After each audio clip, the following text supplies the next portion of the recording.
Carlos Eduardo Mejía nació en la ciudad de Medellín el 19 de diciembre de 1954 y falleció en Cartagena el 26 de abril de 2011. Abogado de la Universidad Bolivariana de Medellín, fue funcionario judicial durante toda su vida profesional, ocupando cargos como fiscal, juez y director de instrucción criminal, además de ser magistrado en la Sala Penal de la Corte Suprema de Justicia entre los años 1994 y 2002.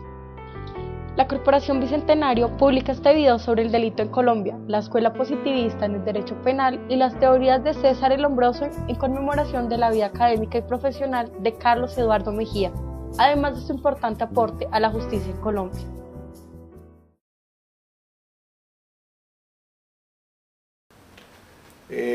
Los planteamientos de Lombroso fueron los planteamientos que dieron nacimiento a la antropología criminal.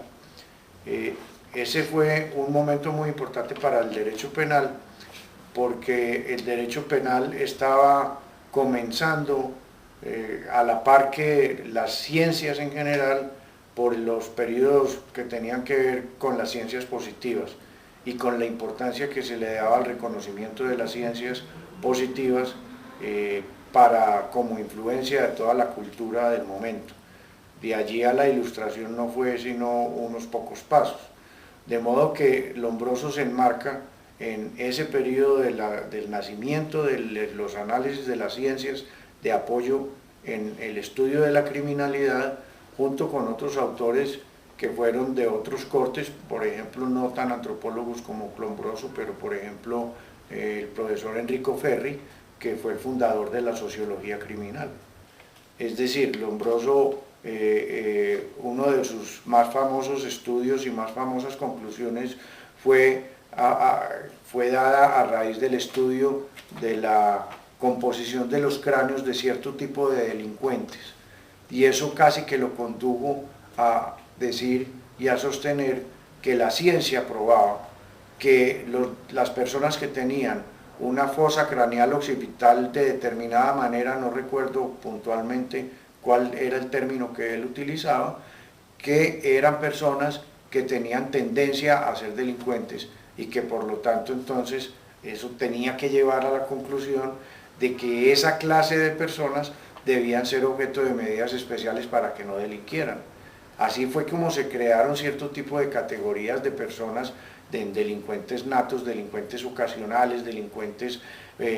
por tendencia genética, etc. Pero eso a lo que conduce finalmente de manera real es a desconocer el libre albedrío en que está fundada la dignidad del ser humano y que se le debe reconocer al hombre por ser hombre.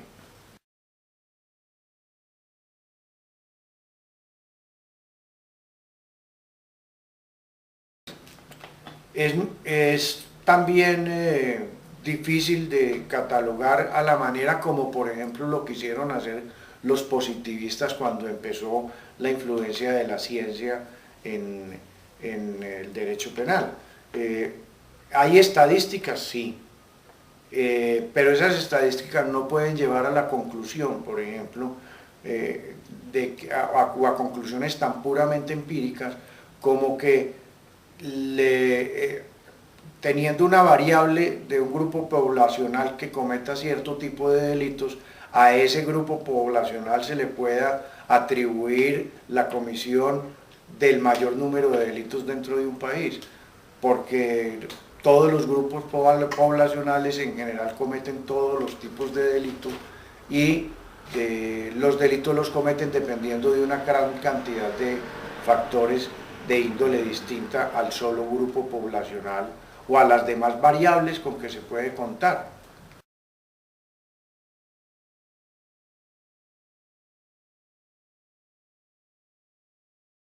En principio el derecho penal moderno rechaza eso, y rechaza eso porque el derecho penal moderno tiende a rechazar cualquier forma de determinismo, y tiende a rechazar cualquier forma de determinismo porque el derecho penal moderno busca construir todos sus conceptos sobre la base de la existencia de libertad en el ser humano. Entonces el delito básicamente es un comportamiento que se da en el marco de una elección errónea de la voluntad, pero sobre la base del reconocimiento de que todas las personas tienen libre albedrío. Luego, amarrar la explicación del delito únicamente a factores que no tienen que ver con su voluntad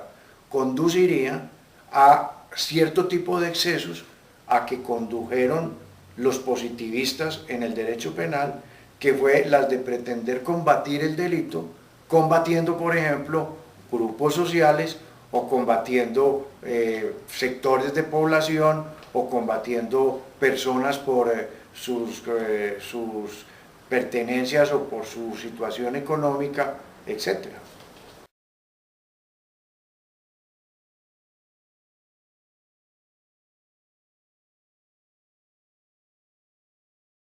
En general, todos esos factores inciden en la criminalidad. Digamos, uno no puede negar que a mayor densidad y menor espacio hay más conflicto social, porque en el fondo el crimen no es sino una parte del conflicto social. Digamos que el crimen es la expresión más drástica del conflicto social, pero si usted junta 20 personas a vivir en una habitación, por ejemplo, empiezan a tener conflicto, y conflictos muy diferentes a tener dos personas viviendo en esa habitación. Entonces, por eso la densidad, el clima, todos esos factores son factores que realmente pueden llegar a incidir de alguna manera en la comisión de ciertas conductas, en el ámbito y en la forma de ser de las personas, y por lo tanto algunos en una mayor liberalidad de conciencia y otras en un cerramiento más conceptual y más cultural, digamos, frente a muchas situaciones de la vida. Pero lo que sí se puede decir, y yo me arriesgo a sostener, es que ninguno de esos factores es determinante para sostener que por sí mismo es generador de delito. En el criterio mío, no se puede creer que atacando ese tipo de factores y ese tipo de sectores poblacionales, por ejemplo, o ejerciendo una discriminación sobre sus derechos o impidiéndoles cierta clase de comportamientos o de libertades o el ejercicio de ciertas libertades, sea lo que definitivamente pueda terminar siendo el elemento clave en una política criminal o en los cambios de la legislación. ¿Por qué? Porque finalmente hay cuestiones que hay que estudiar, hay cuestiones que hay que prevenir, pero finalmente toda la esencia de la conducta delictiva está en la libertad humana y en el libre albedrío de los hombres.